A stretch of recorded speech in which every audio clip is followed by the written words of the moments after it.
आप देख रहे हैं एनएमटी न्यूज और आपको रखे सबसे आगे।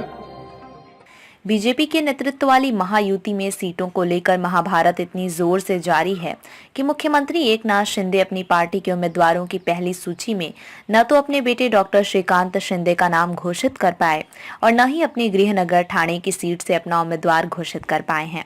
शिवसेना में विभाजन से पहले ही ये दोनों सीटें परंपरागत रूप से शिवसेना की ही हैं, लेकिन शिवसेना टूटते ही बीजेपी ने इन दोनों में से एक सीट की डिमांड शुरू कर दी है।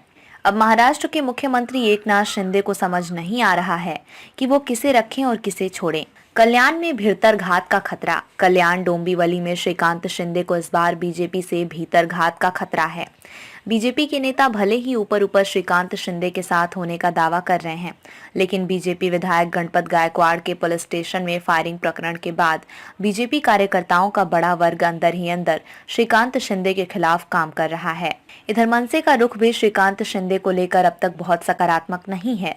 अगर मुख्यमंत्री एकनाथ शिंदे ने ठाणे और कल्याण डोंबिवली में से कोई एक सीट बीजेपी के लिए नहीं छोड़ी तो ठाणे और कल्याण डोंबिवली के बीजेपी कार्यकर्ताओं का चुनाव के दौरान घर बैठ जाने का अंदेशा है।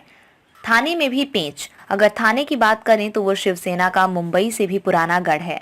एकनाथ शिंदे की बगावत के बावजूद थाने के सांसद राजन विचारे शिंदे की बगावत में शामिल नहीं हुए और अब तक उद्धव ठाकरे के साथ बने हुए हैं।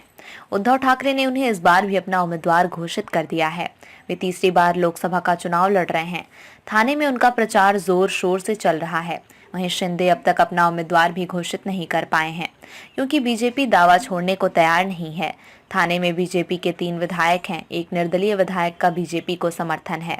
उप मुख्यमंत्री देवेंद्र फडणवीस पर थाने के नेताओं का काफी दबाव है। त्रिकोण में फंसी नासिक सीट पर शिंदे गुट के मौजूदा सांसद हेमंत गोडसे 2 बार मुंबई आकर शिंदे के समक्ष शक्ति प्रदर्शन कर चुके हैं, लेकिन शिंदे पहले लिस्ट में उनका नाम घोषित नहीं कर पाए। लिस्ट जारी करने के 2 दिन बाद भी उनकी उम्मीदवारी सुनिश्चित नहीं कर पा रहे हैं। पहले तो बीजेपी इस सीट पर दावा कर रही थी, अब एनसीपी अजित पवार गुट भी दावा कर रहा है। कहा जा रहा है कि एनसीपी ने अपने कोटे की 17 लोकसभा सीट छत्रपति शिवाजी महाराज के वंशज उदयन राजे भोसले के लिए बीजेपी को दे दी है। हालांकि एनसीपी चाहती थी कि उदयन राजे उसके चुनाव चिन्ह पर चुनाव लड़ें, परंतु उदयन राजे बीजेपी के टिकट पर ही चुनाव लड़ना चाहते हैं। लिहाजा 17 सीट के बदले में एनसीपी नासिक की सीट मांग रही है। नासिक से छगन भुजबल को लोकसभा लड़ाना चाहती है। महायुति के त्रिकोण में फंसी नासिक की ये महत्वपूर्ण सीट विनिंग फॉर्मूले के नाम पर शिंदे के हाथ से फिसलती दिखाई दे रही है। नवनीत राणा का हो रहा विरोध। इसी तरह अमरावती सीट महायुति का अखाड़ा बन गई है। अमरावती में बीजेपी ने निर्दलीय सांसद नवनीत राणा को टिकट दिया है। इससे पहले नवनीत राणा का बकायदा बीजेपी में प्रवेश कराया गया, लेकिन नवनीत की उम्मीदवारी घोषित होते ही अमरावती में राजनीतिक विरोध का बवंडर उठ पड़ा है। मुख्यमंत्री के साथ गुजरात और गुवाहाटी तक जाने वाले प्रहार जनशक्ति पार्टी के नेता और निर्दलीय विधायक बच्चू कडू खुलकर नवनीत राणा के खिलाफ सामने आ गए हैं। उन्होंने ऐलान कर दिया कि नवनीत राणा को हराने के लिए वे सब कुछ करेंगे। उन्होंने अपनी पार्टी से नवनीत के खिलाफ उम्मीदवार उतारने का ऐलान भी किया है।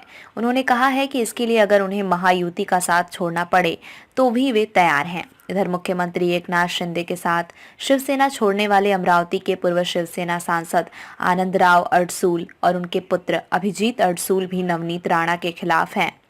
अभिजीत भी राणा के खिलाफ चुनाव लड़ने की बात कर रहे हैं। आठवले भी नाराज। इधर शुक्रवार को केंद्रीय मंत्री रामदास आठवले ने उप मुख्यमंत्री देवेंद्र फडणवीस से मुलाकात की और सीट बंटवारे में उनकी पार्टी आरपीआई को नजरअंदाज किए जाने पर नाराजगी जताई। आठवले ने फडणवीस से शिरडी लोकसभा सीट देने की मांग की है, जबकि इस सीट पर शिंदे पहले ही मौजूदा सांसद सदाशिव लोखंडे को उम्मीदवार घोषित कर चुके हैं। आप देख रहे हैं एनएमटी न्यूज और आपको रखे सबसे आगे।